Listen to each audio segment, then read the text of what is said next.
Magandang umaga, kids and kettlers! Happy Sunday sa inyong lahat at sa lahat po ng aming mga manonood. Happy Sunday, Happy Kuya Sunday, Eric! Salamat sa Diyos sa araw na ito. At para makarami tayo ng pag-aaralan today, umpisahan na natin agad sa ating verse of the day. Basahin natin ang nakasulat sa Aklat ng Kawikaan 4:7. Karunungan ay pinakapangulong bagay, kaya't kunin mo ang karunungan. Oo, sa lahat mong kukunin, ay kunin mo ang unawa. Joff, pakibasa naman sa English, please. Sure po, Kuya Eric. Proverbs chapter 4 verse 7. Wisdom is the principal thing. Therefore, get wisdom. And with all thy getting, get understanding. Thank you, Joff. And that is our verse of the day.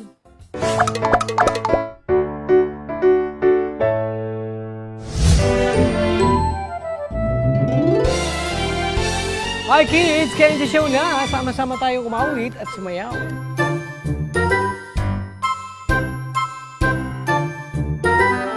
Una kayo, tayo ay mag-aral. Sabay-sabay natin alamin ang totoo. Ang kawan ng kordero sa inyo'y nag-aanyaya.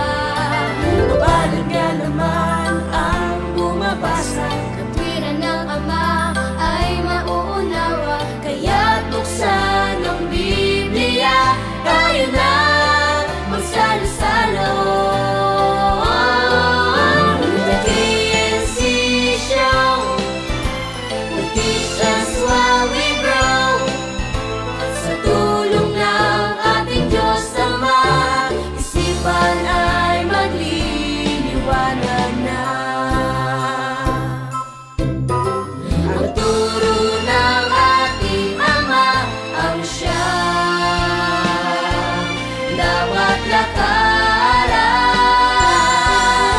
The KNC Show will teach us while we grow. Sa tulong ng ating Diyos Ama, isipan ay magliliwanag. The KNC Show will teach us while we grow. Sa tulong ng ating Diyos Ama, isipan ay magliliwanag na. Happy Sunday, everyone! You're still watching KNC Show! So kids, excited na ba kayo sa topic natin today? Opo, Opo, Kuya Kuya Eric! Eric. Ako man excited na rin. Kasi maganda na naman ang ating topic ngayon. Ano po ang topic natin, Kuya Eric? Ito oh, Puso po! Po. tama mga bata, puso. Dahil isa sa pinag-uusapan o ginugunita kapag February ay ang Philippine Heart Month. Exciting nga po ang topic, Kuya Eric. At bukod pa po dyan, abangan din po natin ang pagpapatuloy ng ating kwento sa Bible story. Abangan din ang mga gagawin nating art project. Kaya stay tuned, everyone! Magbabalik ka agad ang... KNC Show! Show!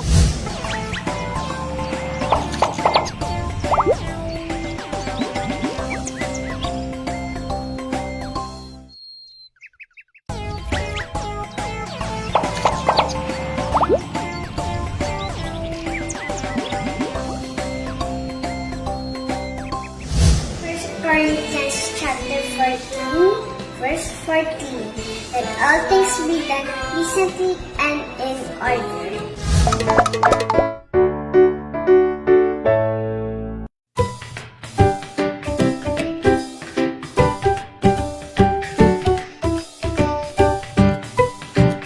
Hi kids! Ready na ba kayo sa paggawa ng organizer sa pamamagitan nitong lumang tissue paper roll at karton? Opo, Ate Lian, ano po ba ang procedure sa paggawa ng tissue paper roll organizer? Ito ang paraan, kids. Kayo dyan, sumabay din kayo sa paggawa namin ng project sa araw na ito. Una, gupitin sa gitna ang tissue paper roll ng pahalang. Mga bata, Mag-ingat sa paggamit ng gunting. Magpatulong tayo sa mas nakatatanda sa atin. Gumawa ng divider sa pamamagitan ng pag-trace sa dulo ng tissue paper roll bilang pattern. Gumupit ng iba't ibang hugis para sa karagdagang design.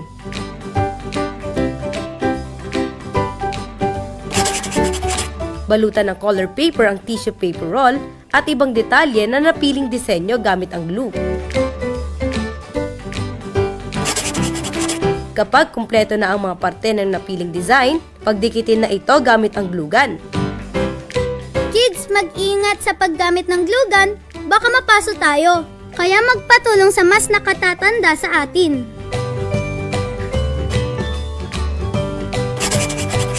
At para sa final touch, guhitan ito ng iba't ibang detalye gamit ang marker.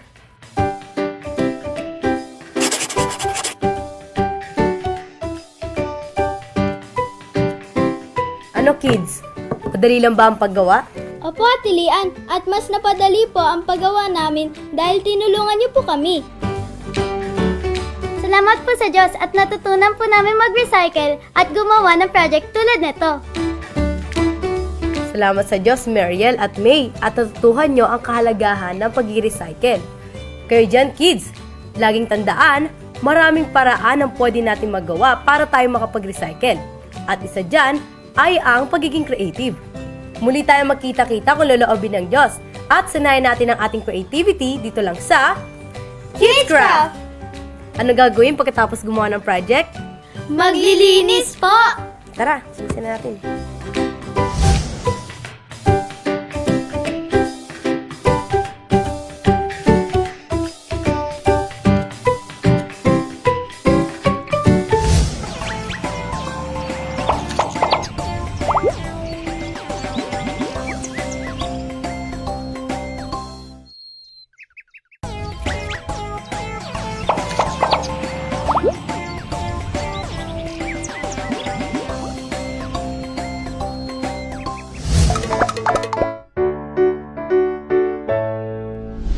Psalm 10:10.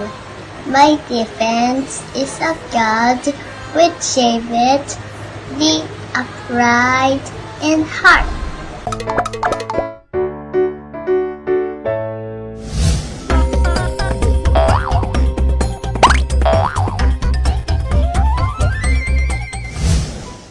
Asa na kaya yung mga yun? Handa ko na itong mga gamit na gagamitin namin mamaya.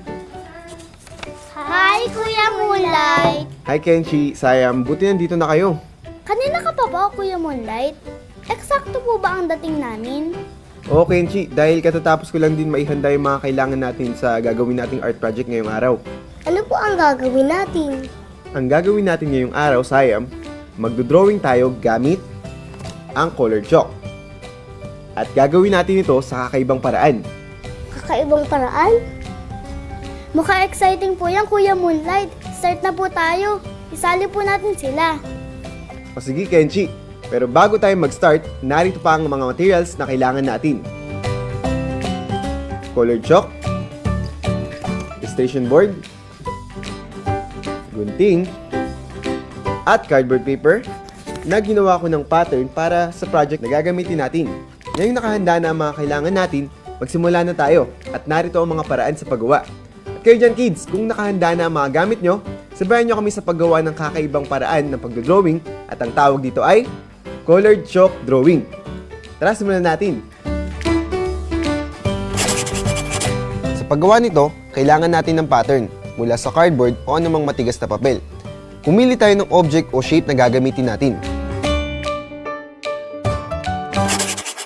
Kung meron na tayong napiling object, kunin na ang colored chalk at kulayan ng madiin ang ating pattern. Maaaring gumamit ng iba't ibang kulay ng chalk para sa ating object.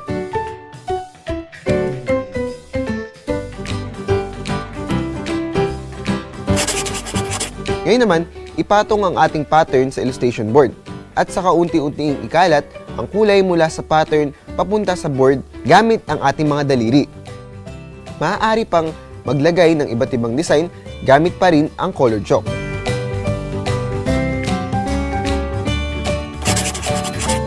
Yan, tapos na ako. Ang ginawa kong obra ay landscape painting. O tignan ko nga yung mga ginawa nyo. Ito po yung ginawa ko, Kuya Moonlight. Gumawa po ako ng mga bahay. Ako naman po, ang ginawa ko ay mga building. Ang galing po, pwede rin po palang gamitin sa pagdodrawing ang color chalk. Akala ko po, pangsulat lang po ito. Alam niyo, Sayam at Kenshi at mga bata, pagdating sa sining, marami tayong pwedeng magawa. Basta malawak lang ang ating kaalaman at ang ating creativity, marami tayong magagandang bagay na pwedeng malikha. Muli tayong magkita-kita sa susunod at samahan niyo ulit kami upang sanayin ang ating kakayahan sa pag-uwit dahil tayo mga Batang Artistic.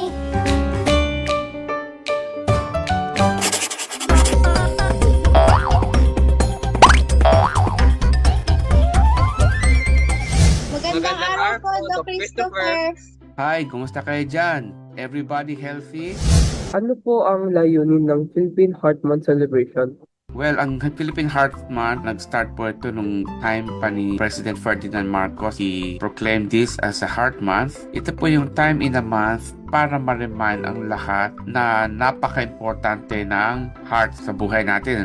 It is a way to help us focus in the cardiovascular health. Para maipaalala sa atin, tandaan nyo yung puso dapat alagaan na mabuti. And paano natin maalagaan ng mabuti? Ito yung season na para atupagin natin ang ating puso. Gaano po kahalaga ang ating puso?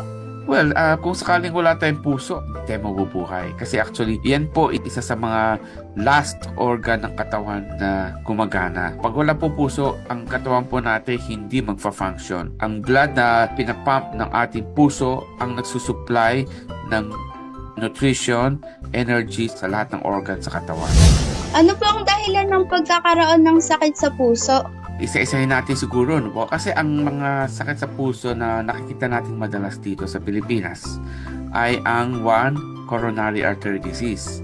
Ang coronary artery disease ay isang disease na nagiging effect ng pagbabara ng mga ugat sa puso.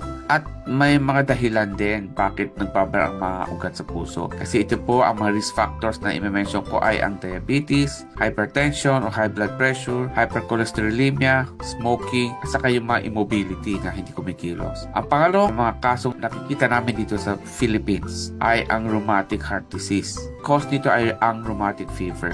Ang rheumatic fever ay dahil lang sa bacterial sore throat na hindi naagapan o nabigyan ng proper treatment tulad ng antibiotics. Ang ibang causes ng mga sakit sa puso ay yung congenital heart disease. Pagkapanganak pa lang, nandyan na, may butas, may mga abnormal connection sa mga ugat sa puso. Yun po yung third heart disease dito sa atin. And of course, pinaka-importante dito ay sa sinapupunan pa lang ay dapat iwasan ng mga bagay, exposure, gamot na maaaring magdulot ng abnormality sa heart development. Paano po matataglay ang masiglang puso? Ang masiglang puso, dalawang klase yan. Kung tayo po ay in love, talagang masigla ang puso. Pero seriously speaking kasi, ang masiglang puso ay dapat healthy. Kasi kung ikaw ay may sakit, mahirap maging masigla ang isang taong may sakit. Nagsisimula yan sa katulad sa age mo pa lang, maingat ka na sa mga kinakain mo. At hindi lang sa kinakain, sa proper exercise, pag-iiwas sa mga paninigarilyo, and of course, balang araw, kailangan din ng mga regular check-up. So pag nagawa nyo yan, lahat po yan makakakontribute sa isang masayang puso. Maraming salamat po, Doc Christopher. Hi, thank you very much for having me around here, and I can remember when I was your age, and naaalala ko rin po, and I'm very happy to see that people like you are involved in these things.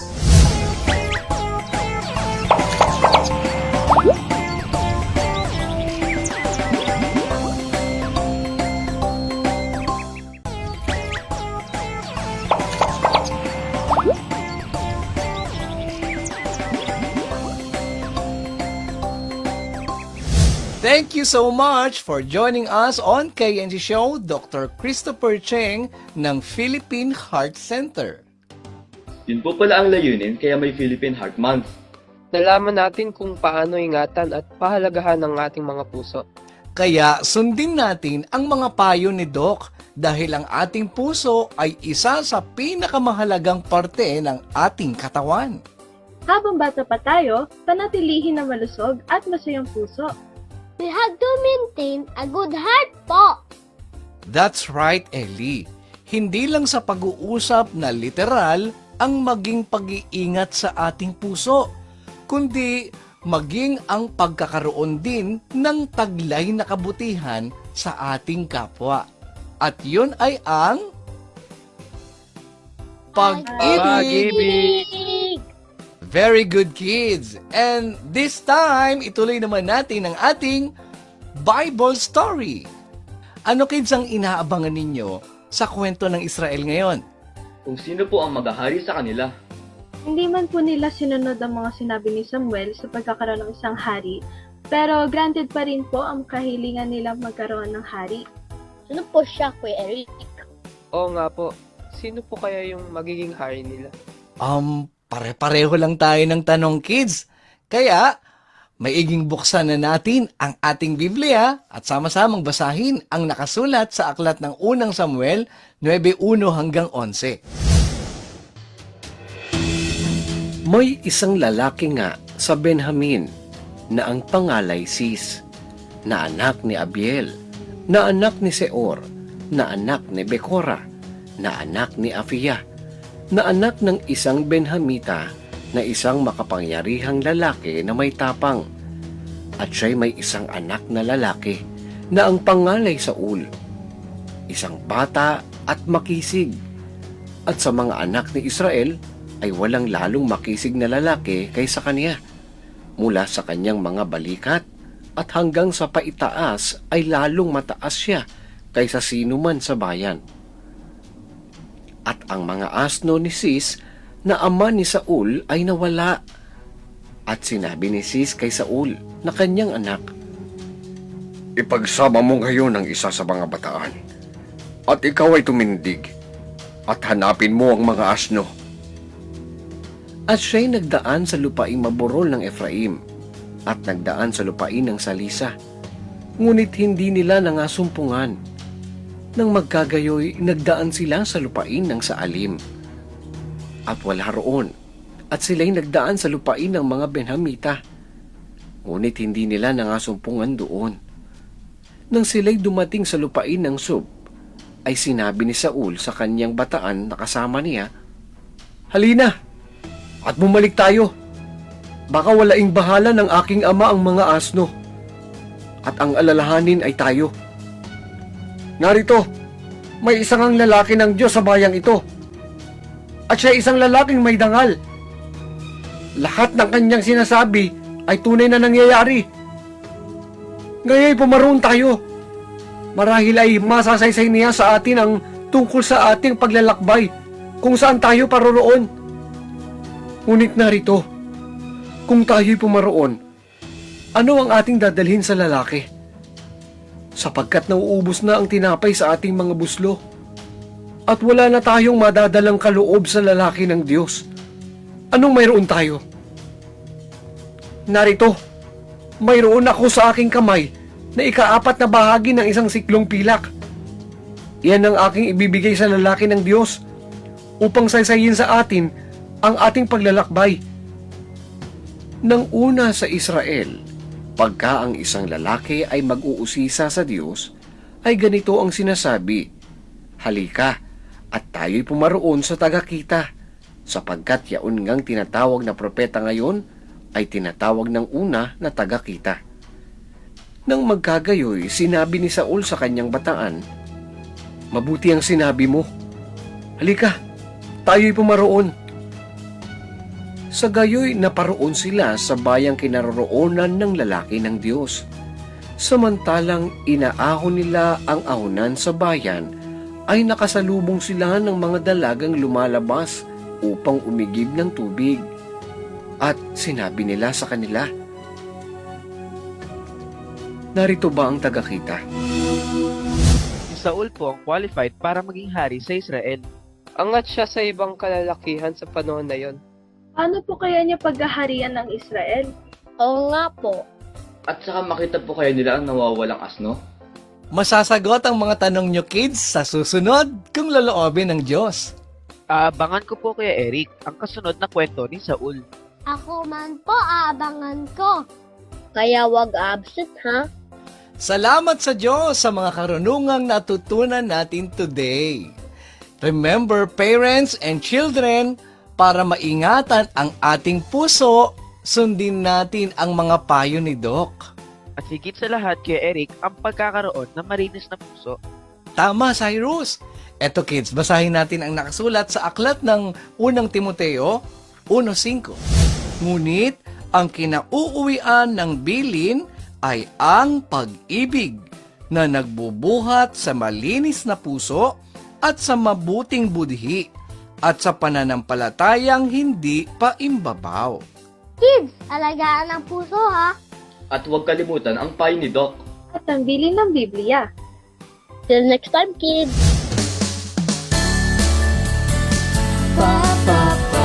Kids, tayo na kayo. Sali kayo sa amin. Dali.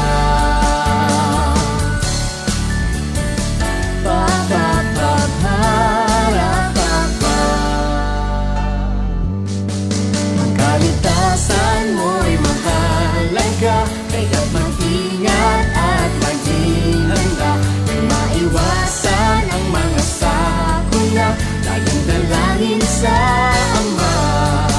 Ano mang bagay ang gawin, saan mang dako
Hanggang sa muli mga bata ay magkita-kita ulit tayo kung loloobin ng Diyos. Dito lang sa nag-iisang Bible School on Air, ang KNC Show!